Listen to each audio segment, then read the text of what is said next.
So hi everybody, my name is Sean Stevens. We have Taylor and Troy with us today.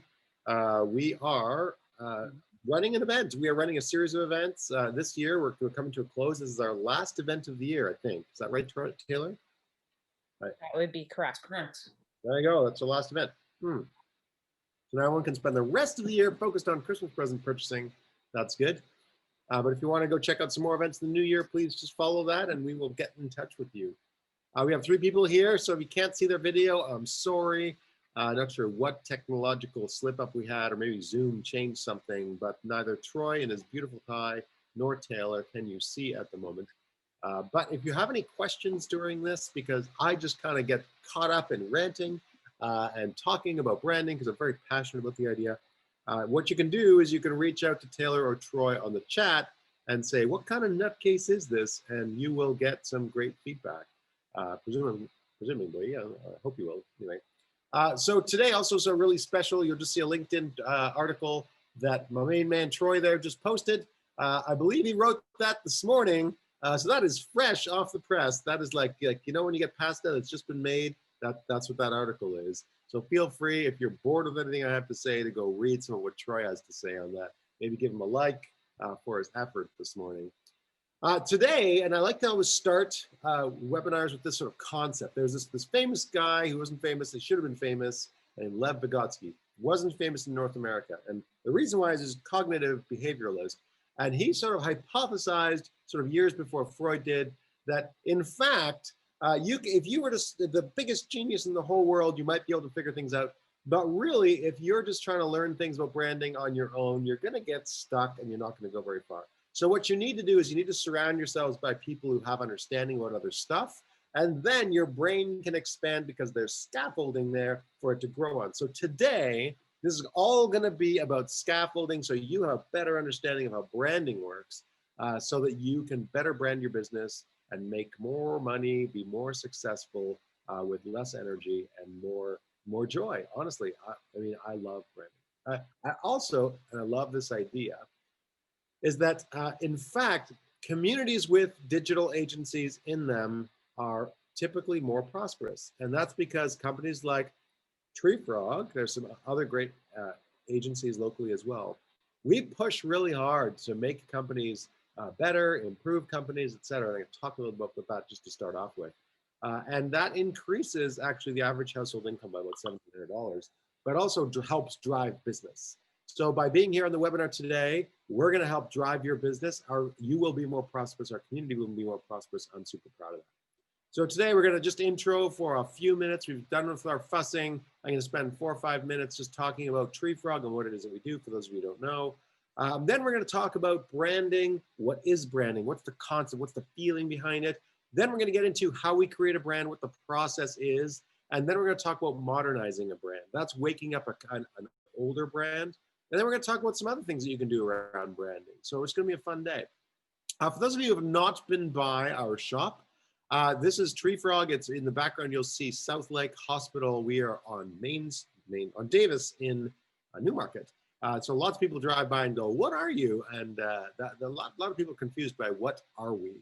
We are a digital transformation agency. So people think of us as a digital marketing agency or website company or an app development shop, or everyone's right. But we actually are a digital transformation company. We help companies grow, transform, get better. What is digital transformation? Well, it's a couple of things. It's improving marketing, improving customer experience. It's advancing design, prototyping things, engineering software, doing digital marketing. It's embedding technology across all of your organization, new software, Internet of Things, sensors, that kind of stuff. And also making sure that your IT infrastructure, specifically cloud-based stuff, is strong, is modernized, is good. You have the right architecture to do the things that you want to do. Really, for those of you who didn't want to read that, it's about improving customer experience, adding competitive advantages, creating additional competitive advantages for your company, and then advancing those, and then solidifying that infrastructure.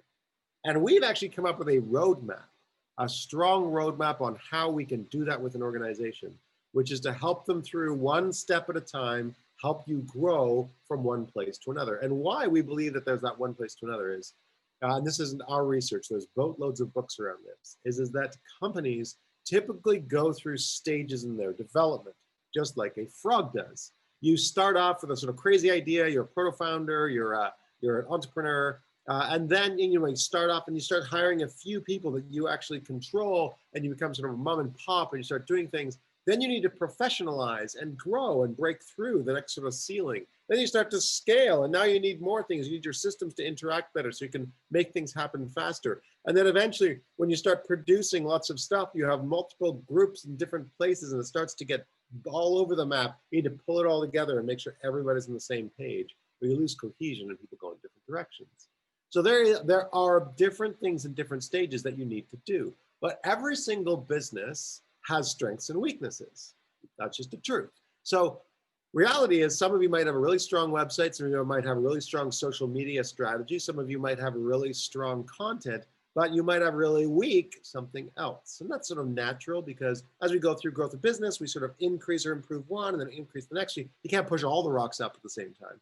So what we help is we sort of figure out where are the places that you have the biggest weaknesses, and then try and drive all of those things at the same time. And that's how we get quick wins. So we figure out, where are you, what should we do? And then we go through the process of making sure each one of those pieces you are strong at, depending on where you are in your growth as a business. So that roadmap is actually, it makes a lot of sense. You start off from the sort of top down. You start off with ensuring you have a strong brand, ensuring you have a strong website, ensuring you have an omni-channel marketing strategy. Then you start trying to connect all the pieces together to close the gaps, to make customers be able to work with you a lot easier. Then we start modernizing systems to make sure that you've got latest things to improve efficiencies in your organization. Then we try and make sure your technological backbone can support your growth, because often people will grow and their website's crashing or they have trouble, so we need to make sure that's in play. Then we can start doing disruptive things. We can try cool sensors, we can try artificial intelligence and stuff like that. And we are doing all of those things at Treefrog right now. So we start off focusing on growth and cash, we move to efficiency, we move to advantage. Wow, PowerPoint really munched this slide. But you get the sense that there is a cadence to what we do first, what we do next. And as you go through each glass ceiling, we go back to the beginning of this roadmap and go, let's make sure we've realigned brand. Let's make sure we've realigned your website. Let's make sure, et cetera, et cetera, et cetera. So if somebody comes in and says, ooh, we want to do artificial intelligence, we go, that's great, that sounds great.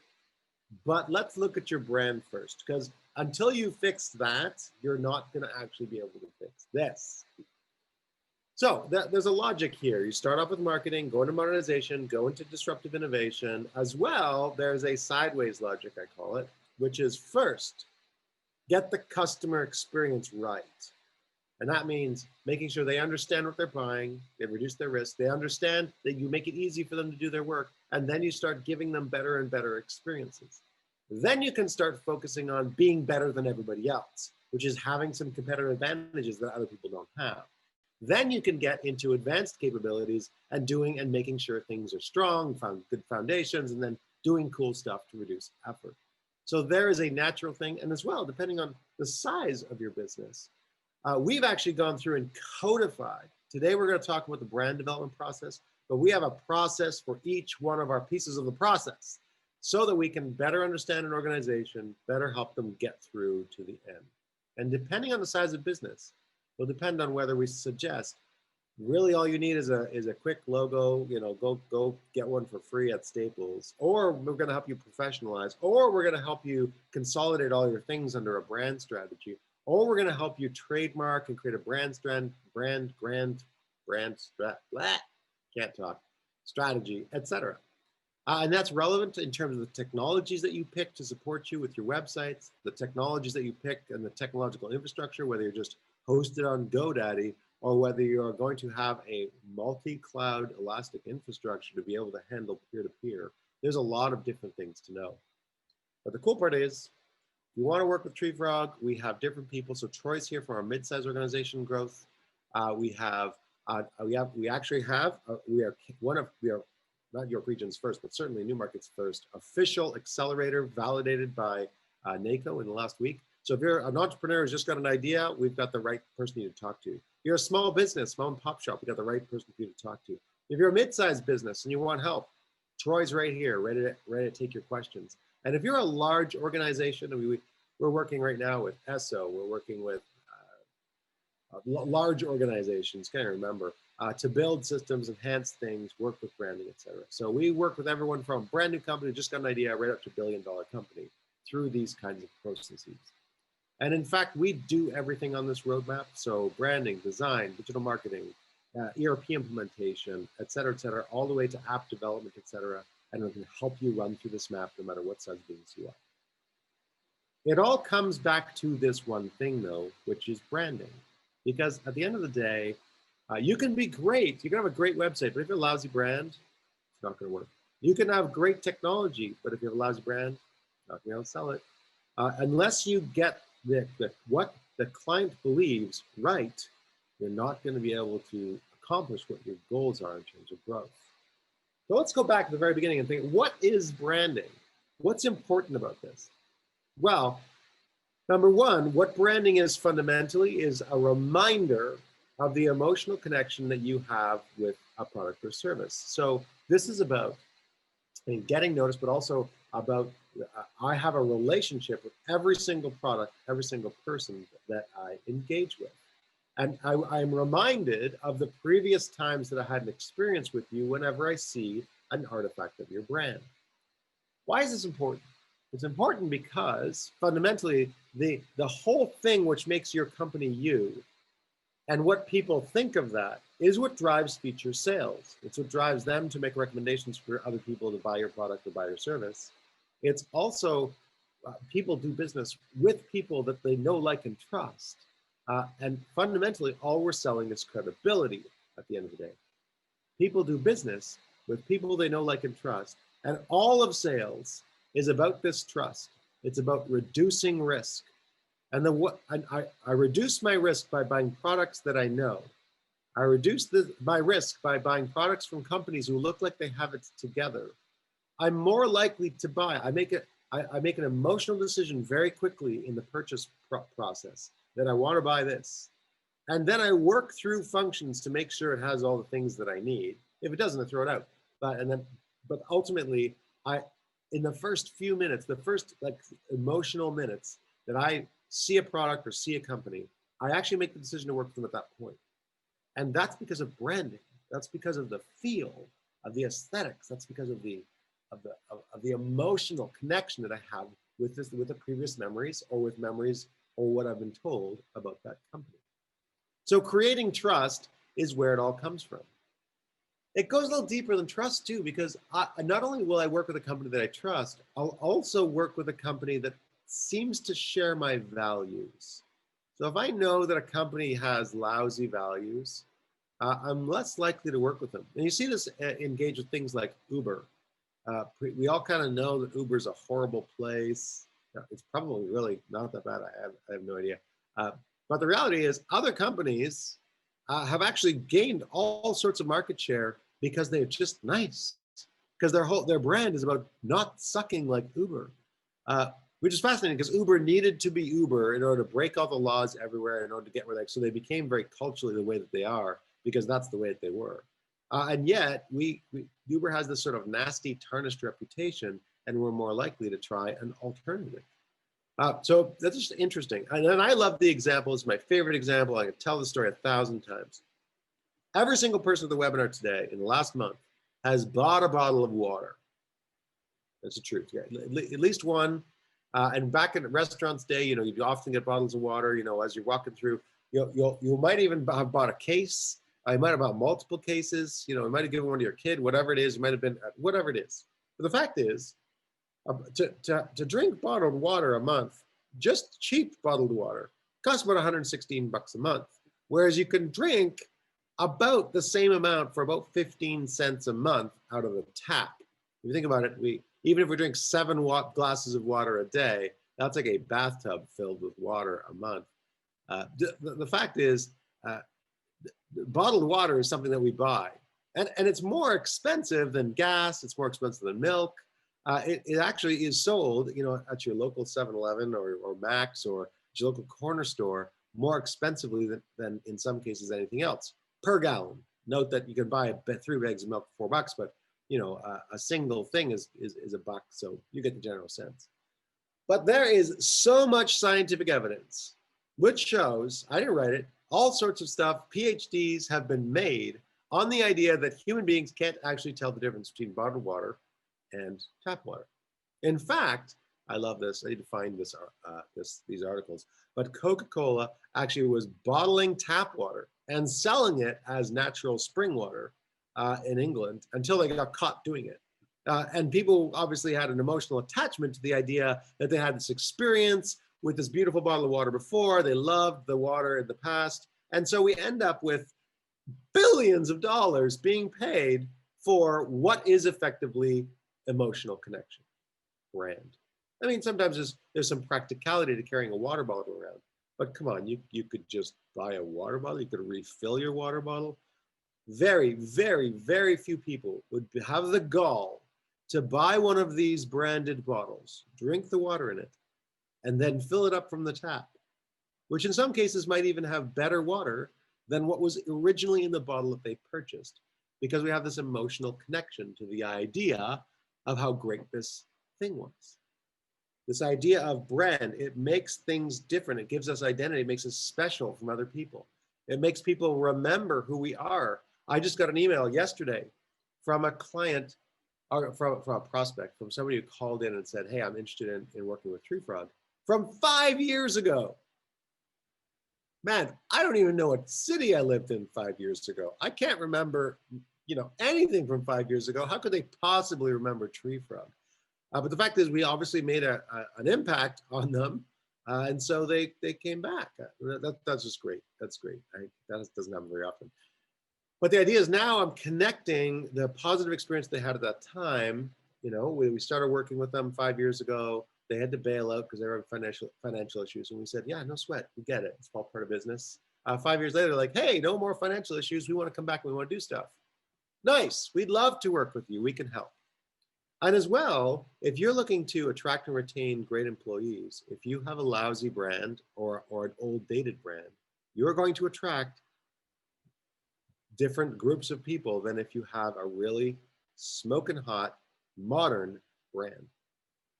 90% of people under the age of 40 will send their mother,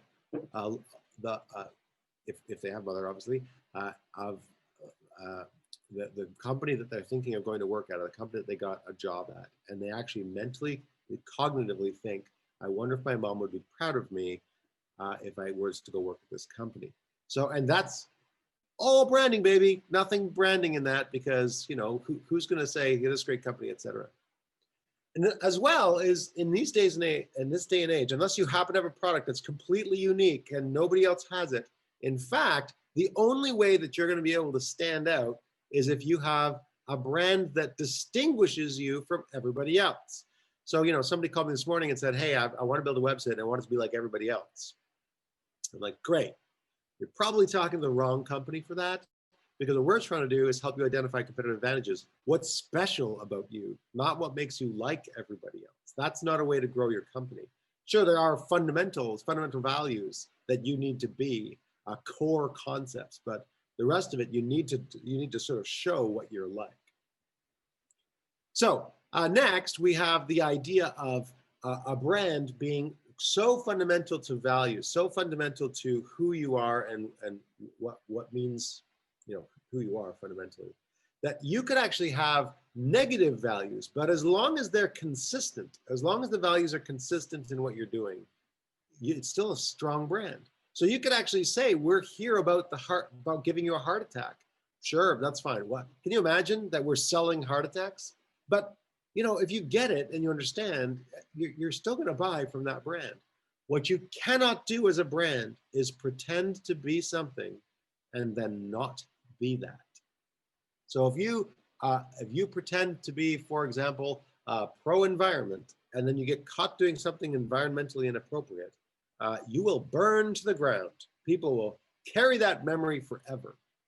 So that's a really important concept, is getting it right.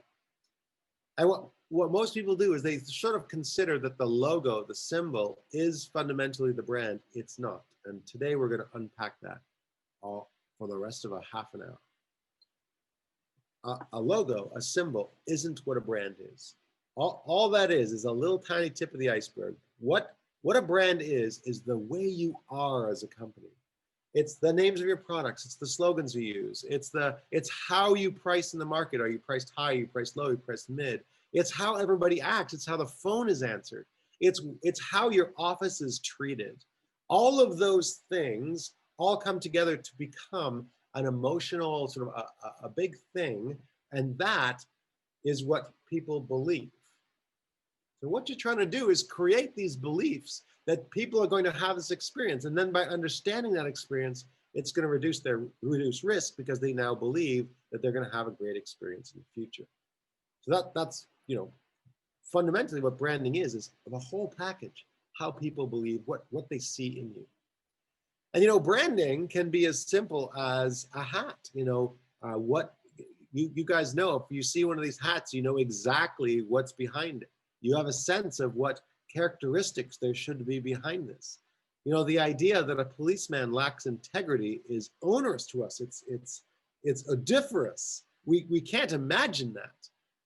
But honestly, if a cowboy lacked integrity, or a construction worker lacked integrity, we'd be like, I don't know, whatever. But if a construction worker, I know you guys get the general sense is like there are concepts, there are values which come along that you have to sort of represent just to start. There's also other forms of branding. You guys recognize this? No? You guys probably recognize that immediately, right?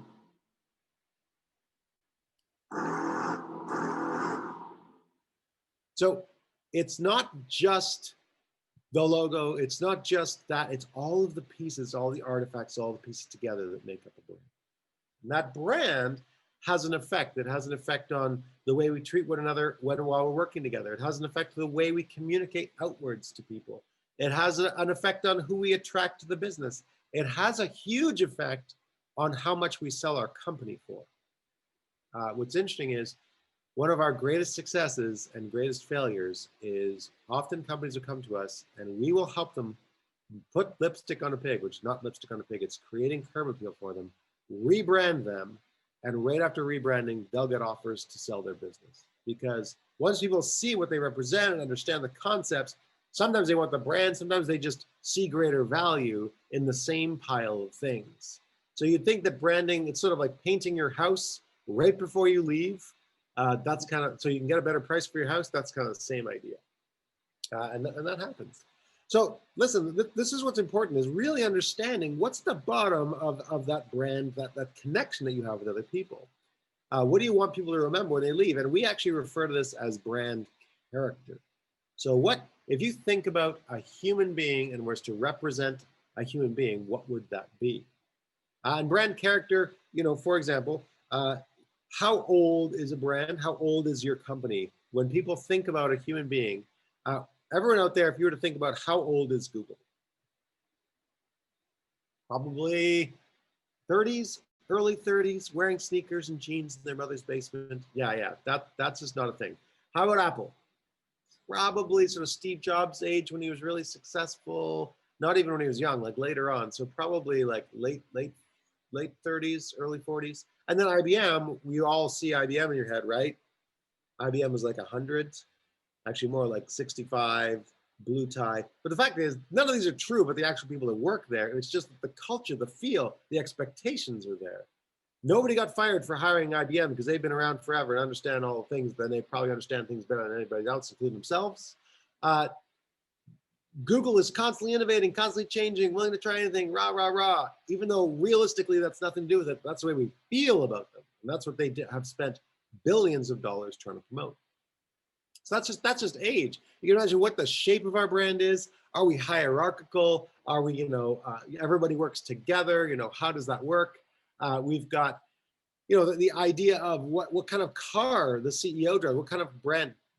Car companies have put so much money into branding specific niches that now we actually associate the cars, even though they may not be like that at all, with the actual people. With, you know, there's a huge connection between brand and the car we drive.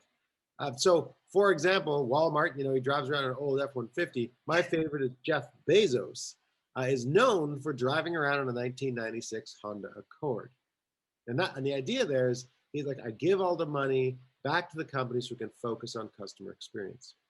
Now, for those of you who are actually paying attention, despite the fact that this is part of the brand, the Jeff Bezos brand is, we spend all our money on customer satisfaction.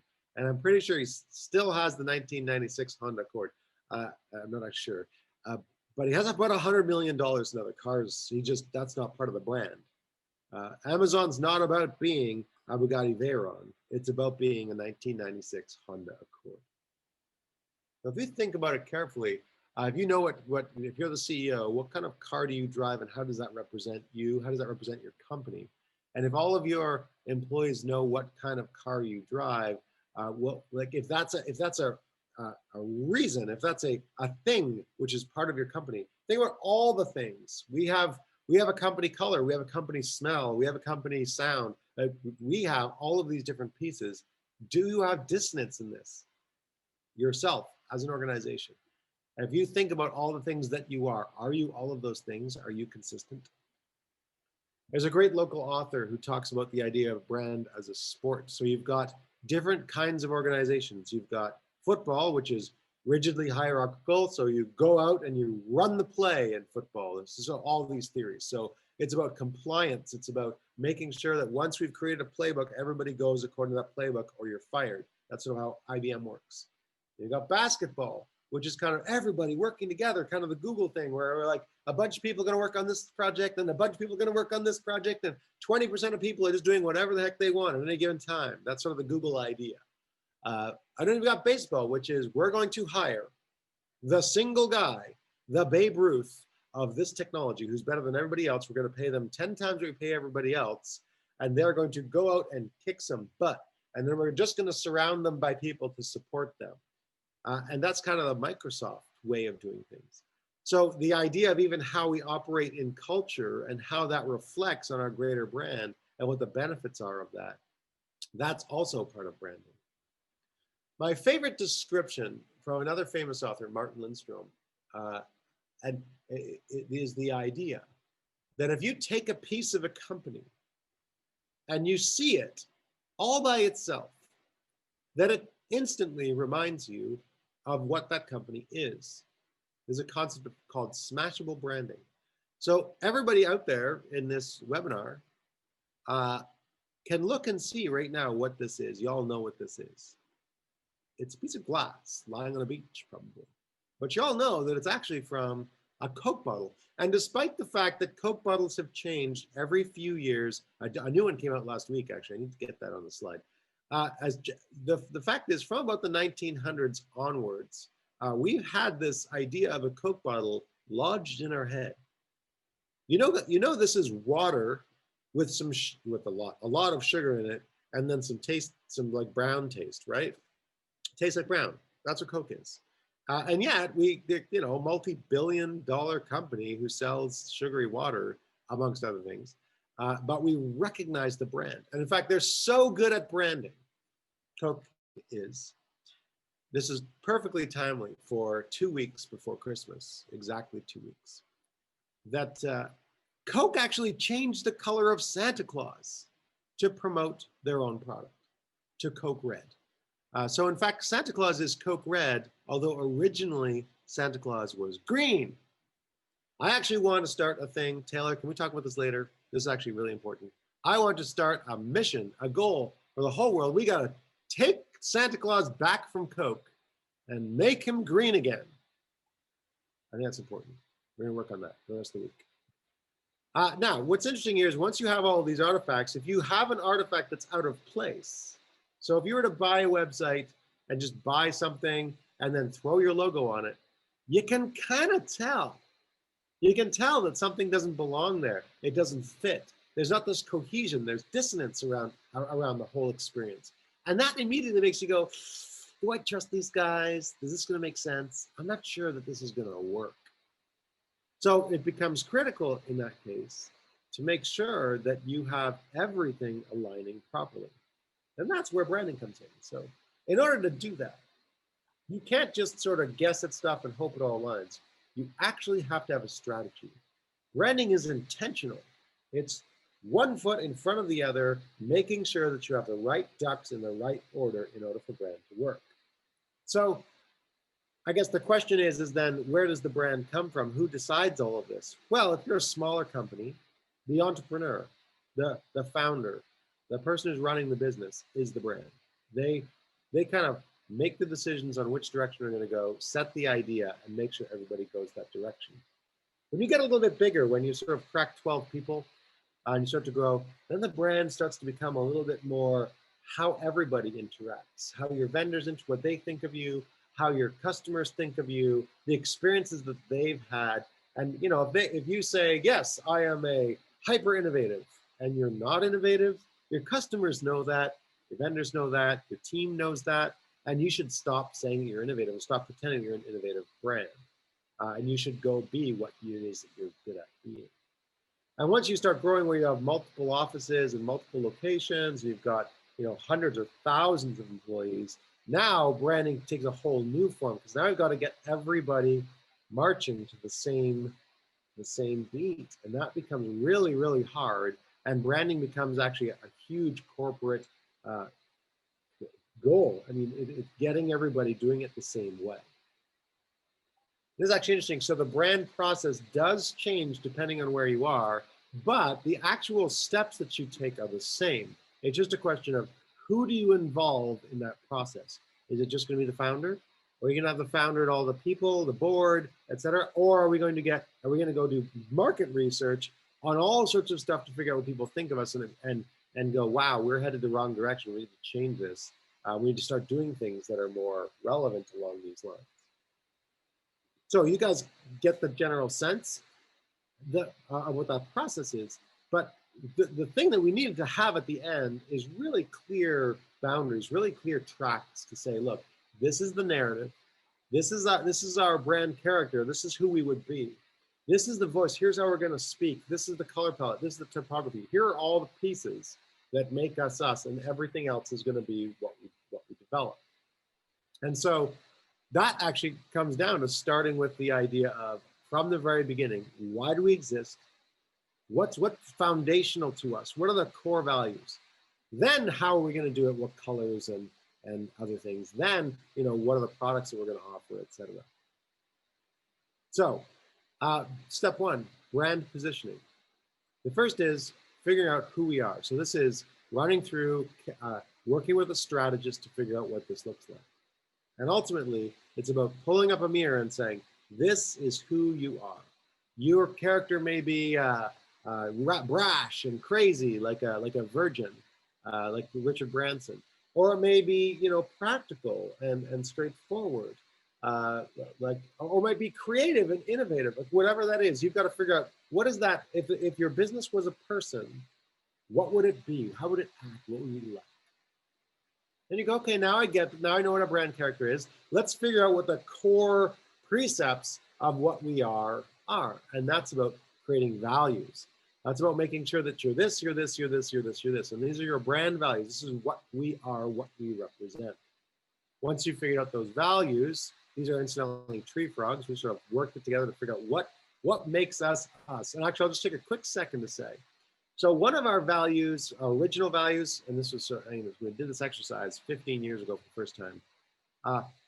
One of our values was classy. And the reason why classy is because, I'm always wearing a suit. We're very polite. There's a lot of things about Treefrog which are classy. But the fact is, there's some stuff which isn't classy. One of those things is we drink beer. One of those things is I swear a lot. One of those things, there's other things that we just can't own that. Each and every day, without question, we can't own classy. So it's got to go. Are we innovative? Yes. Are we collaborative? Yes. Are we tolerant and respectful? Absolutely. Are we ambitious? For sure. Are we worldly? Are we different? Do we accept different, et cetera, et cetera? We are those things each and every day, no questions asked. And that's what makes us us. We can also then figure out who we're selling to, what we sell, and how we sell it. So positioning ourselves against and what's different than everybody else. And we usually run through this process, which we run through a process to figure out who's the target audience that we're trying to talk to, what's the needs we're trying to communicate, how are we going to be different, what are the benefits that we're going to bring, and how are we going to show those benefits, and why would people believe us? And that's actually a process of figuring out. Once we can figure out what the things are, we hold up a mirror and you guys say, well, we're a service-based culture. We're great with customer service. Well, why is that important? Well, it's important because you get responsive, respectful attention to your needs. You look after your customers. Okay, well, why would I care? Well, actually, it kind of feels like you're in it for me. You're looking after me as the client, so I care about that. Great, so how do we prove that you are that way? Well, we could put on your website, we are a service-based culture. Woohoo! That's useless. Nobody will believe that. What you could do is you could put 5 testimonials on it from real customers, video testimonials. You could put written testimonials. You could have letters written to you, those kinds of things, which prove that you are a service-based culture because people actually care to write those testimonials. So once we figure out what makes your brand you, we can actually prove that, and we can get people to believe, and more people to believe, those ideas through a logical process, through a strategic process. So now that we know who you are, we know who your client is. We know who you are. We've got to figure out who your client is. We know who you want to go after. But what exactly does that look like? Now here's the problem: is all clients are different. You got different clients doing different things. But we've got to figure out, how are we going to communicate to those clients to make them do what we want to do? Now, here's the problem: is that there is no one giant lever that you can pull in marketing and clients fall out the bottom and you become rich. It just doesn't work that way. And we get once in a while somebody will call us up and say, I want to put a giant ad in the paper because I really want to, have all my clients know about me instantly. And in fact, that doesn't work. You've got to have all sorts of different levers you're pulling. You have to be working on social media. You got to have print strategy. You have to have an omni-channel strategy, a huge idea of how it is that you're going to communicate to those people. Well, but you can't afford to just do everything. I mean, otherwise you just plain drop flyers and get people to get tattoos and all sorts of crazy marketing techniques that won't necessarily work. You've got to figure out what are the activities that you can do for the least amount of money that are actually going to get you to your intentional result. And that ultimately is asking the right questions at the right time. So who's coming to your website now? What are they looking for? The people that you want to attract, what do they want? What's driving them to believe things? We talked about those reasons to believe. How much money do they have? We were talking this week. You don't have to ask a client how much money they have. It's actually pretty easy to figure out how much money somebody has in the business. You can ask them how many products they want to sell. And if they want to sell X amount of product, how much is their product worth or cost? And then you can just multiply that together and go, here's how much money you want to make.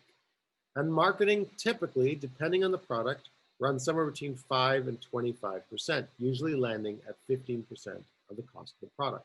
So if you sell a product for $100, you have $15 you have to work with in marketing. The rest goes into manufacturing, shipping, getting the stuff together, administrating it all, et cetera. Obviously, that's widely different in different industries, but that's a really good rule of thumb. So if somebody says, I want to sell 10,000 products at $10, I'm going to make it really easy for myself mathematically. 10,000 products at $10 to $100,000 in revenue that you want to get. So you just want to spend approximately 15%. That's about $15,000 on this campaign. Great. Can we get that number of clients or customers for that amount of money? That's becomes the marketing question. And if so, how do we do it? And the way you do it is you instantly figure out who you're selling that product to or service to, and you start grouping them together based on their behaviors, not based on how tall they are or color they are, but based on or their demographics, how old they are, or what gender they are. You go, what makes you different? What are your behaviors like? So how do you spend your money? When do you spend your money? What are the things that would make you want to buy the thing that I am selling you? Why are you drawn to us? And once you figure that out, then we can actually figure out the journey that you're going to take in order to buy that product or service. So we start off at the beginning and we go, I suddenly realized that I need to buy this. Then I go to the next step, which is I am collecting information, or where could I buy this from? What are my options? Then I go down the decision tree, and then I make an emotional decision. Yay, I love these guys. I want to work with one of these guys. And because of Google and because of access to information, it's not there's one person who sells horsewhips. You can go buy pretty much a horsewhip from anywhere in the whole world at any given moment. So everyone's now competing with everyone. Now you have to stand out in ways you didn't stand out before. So then the next part of this process, once we figured out that journey, is we sit down and we create and figure out what are the aesthetics that will represent what you're trying to be to everyone else. So we recently did this exact mood board, the ones that I'm showing in front of you, to a local organization, and we said, okay, here are 3 different mood boards. And they didn't think that this was a valuable exercise. They were just like, pick a color and go with it. Who cares? This doesn't matter. And the thing is, it's not just about the colors. Yes, the colors matter. The colors are actually super relevant to branding. We have to figure out what are the emotions we're trying to pull out of people. And the colors will drive the emotion. The imagery will drive the emotion. The feeling will drive the emotion. That's exactly why. And so we've got to figure out which of these feelings best mark what you're trying to do. So we took these 3 feelings back to the client, and who didn't care, didn't think this was a valuable exercise. And the client looked at these 3 feelings and took the first feeling to their family and friends. The family and friends came back and said, absolutely, the one on the right, no questions asked. And he said, yeah, but now that I've thought about it, I actually want to be the one on the left. And he called me and said, what should I go with? What everybody thinks, or what the client goes with? Or what I want to go with? And what I said was, this is exactly why we go through this process. That's not for me to make a suggestion. The great part is what we've uncovered is, do you want to be the company that is sort of drawn by sort of everybody in that direction? Or you as the founder, can you still see things that other people can't? Should you go your direction? Because there's no right answer. It's just the answer. So picking what aesthetics, what feelings are we going to drive, now at least everything can be consistent. So the first thing, of course, is symbology. We've got to get our symbols right so everybody's on the same page. And here's the thing is that human beings can memorize almost infinite numbers of symbols. Like you look at every symbol on this page, you probably recognize it almost instantly. Letters, characters, etc. You wouldn't believe how many logos you can recognize. You probably know every single business organization on this page without even breaking a sweat. You probably know lots about them. When you actually started to think about all the companies that you actually can hold in your head, you're probably amazed to learn how many indeed there are. There's a lot. So the next part about this, though, is these symbols. They have to be able to be so simplistic that my brain can latch onto them and remember them easily. They have to represent that emotion. So what ends up happening is most people go and try to go through the brand process, figure this out through the symbol process. You're going through the wrong process to achieve the result. And so you end up doing 400 logos trying to figure out who you are. Where in fact, what you should be doing is coming up with a professional symbol that represents what you are, the other direction.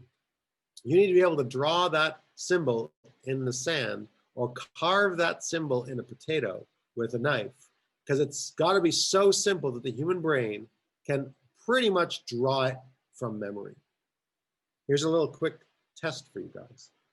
Pull out a piece of paper, grab a pen, and I'll keep going. You guys do this. And draw me the Apple logo. I'll bet, without looking at an actual Apple logo, that you don't get it right. But in your head, you can see it, right? But the fact is, it's so simple. So simple. The other thing is people try and get like their entire emotional everything all into one logo. So see this organization, you start thinking about this is so complex. I can't connect this. I'm not going to be able to remember it. I mean, I might remember to see it, but I can't get it anywhere. I can't print it, I can't embroider it. Think of where the symbol is going to appear in the future to represent me so we can get everybody on the same page constantly. It's going to be very, very difficult to get it there. Even more so, and this is about waking up your brand or modernizing your brand. Really importantly is we got to be able to modernize your brand to be able for it to fit in all the new social media holes, for it to be able to, fit and be printed in the right place at the right time. And so you got to start thinking about what's your word mark, what are the different pieces or artifacts that you're going to use moving forward. Now, to start with that, I mean, if it was just as simple as, hey, go buy something, I did this morning. There's this great website, logomaster.ai. If you finished your Apple thing, you feel free to go to logomaster.ai and run through, type in the name of your company, type in a couple of different things, and it will give you a logo. Now, I want you to look at the logo that it provided for me. It's primary suggestion. I'm going to come back to this. But hopefully you guys look at this and go, okay, if I saw this tree frog, it's screaming at me. It looks like the clip art. Not only that, but there are thousands of people with this exact or similar logo. I have no recollection. It doesn't really connect. I don't get it. Why is it there? It doesn't create cohesion. I don't have a narrative behind it to explain how I got there. It doesn't remind me of the why. And that's actually, critical process. There's another way to get a logo, which is to use crowdsourcing and do design contests. And the classic one, this is 99designs.ca. So you can actually go to 99 Designs right now, slap down on the table, I don't know, $500 Canadian, typically, or $1,000 Canadian, $1,200 Canadian, something like that, if you want to sort of go through the whole process. I did this a couple of years ago for a company that we did not have time internally, a company that I own, that we wanted to get a process for. We'd gone through the Treefrog process. I still didn't sort of come up with what I was looking for exactly, and our team didn't have time to meet my demands. So I went out to 99 Designs and I got 147 different logos, all based on my concept. The concept was, we were creating an IoT product. We wanted it to be ubiquitous, which the companies are ubiquitous. We wanted to have that product available everywhere. And the idea was a person holding a cube, because it's a cube. I don't have one handy. So it was a person holding a cube, but it would also form part of a QR code, so we could use it in the QR code representing. Like, there's a lot of thought and energy put into this. And the one that you see there under ubiquitous is the one that we got back. It's great. We bought it. We started moving forward. We started trademarking it. And a few months later, our competitor came out with their logo. They called themselves Ubibot for ubiquitous robot. And their logo looked suspiciously like ours. And in fact, it was one of the logos from 99 Designs that somebody else had gone to 99 Designs, gone to the same place and bought it. Remember, of those 147 designs that people used in the contest, one of them you get to buy. All the other ones get sold back out into the world. So you can imagine that if you put strategic energy into design contest, that your symbol, your thing, your competitive advantages are going to start being shared elsewhere. So it's a great way, if you're just starting a quick thing and you need something by tomorrow, it's a great way to do something, but it is not a long-term option. Instead, what we got to do is we got to sit a professional down at a desk with a pencil and a pen, lock them in a room, and have them come up with the thing that makes you in some sort of symbol. And whatever that is, it can take hours and hours and hours to come up with different symbols that represent you. And we've done this, listen, Treefrog has done this, I'm going to say 1,000 times. We've done it a lot, which is, how does it all look? What is it all going to feel like? How's it all going to fit together? Now, what's interesting as well is that most people think that every time I redo my logo, I'm throwing everything out. And this is what this whole thing, it's time to wake up your brand. It's time to rethink your branding, the whole process, the aesthetic. And one of the things that I'm going to suggest you wake up is your logo, is you mature it. And what makes maturation different than logo from scratch is, so long as you take small steps in a direction, what you'll find is that there is a small and steady movement, and all of the previous things you don't lose. So you look at this logo by Pepsi Cola, the original one, which is absolutely beautiful. in this sort of weird way. Got slowly matured for the first, 50 years of their existence. And then suddenly it ended up on a bottle cap, and then it modernized to a more modern font, and then the bottle cap stayed, and it sort of gained some colors. And now today, the digitally friendly logo for Pepsi is you guys probably don't realize it, it's a bottle cap originally, which used to have the name Pepsi in it, but it's so recognizable now that you could probably see that, that logo and immediately recognize it anywhere without it being anywhere else. There are other examples of this. For example, McDonald's, they've changed. For example, Ford, they've changed. Apple, there's your Apple logo. Not sure who caught that or who made it. That's changed. UPS, going to see that lots in the next couple of weeks, likely up to Christmas. Walmart, complete changes all the way through. And of course, Treefrog. And listen, I don't have time because I only got 6 minutes left, but we have a lot to say about how did we get here and why do we use the logo that we use today. In fact, that first logo that you see at the beginning here, the green one, that's actually what the company was named for. That is the Treefrog font that originally started this company. And we've abandoned our own font because, oh my goodness, it's ugly. Oh my goodness, it's burning my eyes. I must go. So another example here is a company that we work with, which is Mr. Transmission. You all know Mr. Transmission. If you've been to cities across Canada, you'll see Mr. Transmissions all over the place. And they had that dissonance, like they didn't have consistency in their brand and the way things worked. And their logo, which was kind of a sideways Stanley Cup, was not digitally friendly, was three-dimensional at the time when we sort of took over. It was just not flexible anymore. So the problem there was that all of their communications were all over the map and there was nothing sort of central. And we were able to just take their brand and tweak it just a little. Work with the font a little bit, work with the ideas a little bit, take away the Stanley Cup, which is no longer relevant. Add some other pieces, add some concept, add a tagline, transmission and technology experts. So instead of an old 50s transmission, the fact is, most of the work they do is relating to technology these days. Like you go take it into Mr. Transmission, even the car companies take their companies, Mr. Transmission, they plug it into a computer, they figure out what's wrong, and they can tell you without even doing anything what's wrong with your car and why it's not working correctly. And that actually became more important. And today, their brand is highly reminiscent of the original brand, but is now friendly on the eyes, more modern, digitally friendly, and woke. And there you go. Everything now is consistent amongst what they're doing. This is the same. So we took a same company, which is sort of an old aesthetic and sort of broken, and we sort of changed. They were an alive, like woke it up. And then the company sold, I would say 3 months after this. It was sort of amazing.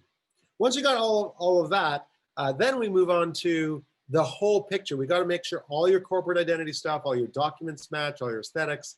And in order to do that, we create a manual that says, here is exactly what you're going to do for each part of the process. We're going to give you a poster you can put up on your wall. Here are the fonts, here are the colors. So you know every single time you create a document, every single time somebody does something for you, they use this standard. And it takes a year, but at the end of a year, you sort of slowly clean everything up. All the old stuff is still cool because all we did is wake up your brand. We didn't sort of throw everything out and start again. We said, look, no, that's part of you. History is also part of the brand. So all we're going to do is clean it up and move it forward in a positive direction. Then also we have to take it out and certain. So for example, you could take and go buy a templated website and slap your logo at the top, but the problem is you're not going to get that feeling throughout everything that you do. So actually custom web design, which is typically what Treefrog does, are a lot more expensive, but the experience that you have is a lot better. You get a lot further with the same amount of stuff. Now, as part of that brand as well, buying up all of your domains, making sure you have the right addresses, making sure you have trademarks, making sure you have hashtags, making sure all your social media stuff matches, making sure you're doing it in a way so you're taking some of these brand concepts and not just coming up with crazy ideas, but actually living it. And suddenly when you start living things and being the way that your brand is, you know, Joe Boxer is all about sort of crazy. It's about, you know, fun and joy. Being that way, we help them grow significantly with their brand. Then, once you got your logo and you got your standards, then you can start doing cool stuff, making sure you have the right domains, your trademarks, making sure that everybody understands how and what the expectations are around the office. So setting sort of a not just a dress code. One of the things we did at Treefrog, or did at Treefrog, was to pay people $1 to wear green. And what that did is it just meant everybody started wearing green all the time, which was great. And having your office match. So if you want to work with an interior designer, the interior designer that did our shop, who is also a graphic designer by trade, is absolutely brilliant, and we'll connect you with them and help you make your office branded. We actually have sort of a brand thing. I'm sitting on one right now, which is the Treefrog chair. This highly represents Treefrog because it's the best of the best. It's a little bit more expensive, but it's healthy for our team. This is actually going to help our team members live longer and be healthier. And I genuinely care about that. And I want that to be part of what Treefrog is. So I make sure that we have everybody sitting in one of these chairs. And then COVID, but that's no discussion. We have mascots. Make sure you have a good mascot. And a mascot is like a Tony the Tiger. You do not want the wrong mascot. You could use a football player or something, but then you could have a problem, obviously. You could have a tagline. You could actually go right now and to this URL, Oberlo, and get your own tagline. This is not a way to get a tagline. If you want a tagline, it has to be part of your branding process, and you come up with something that genuinely represents you. Once you've got that, all of those pieces, you have an amazing brand, an amazing move forward, and as step one to your digital transformation, to completely changing the way that your clients think and appreciate your company, you have made huge strides. Every company that we run through this brand process, every company that we work with comes out the other end going, wow. In the last 3 months, the last 3 companies that we did have all doubled their sales, in one case quintupled their sales, just because the same clientele, just now people believe them more. And even their old clients are like, wow, I love working with this new company. You're all moving the right direction. It is 1 o'clock on the mark. I took exactly 1 hour of ranting of your time. I really appreciate it. If anybody has any questions and hasn't asked, you are welcome to stick around for as long as you want, and I will answer them all. If you need to get back to work, please feel free. Thank you for joining us. Or reach out to a Treefrog member and we'll answer your questions.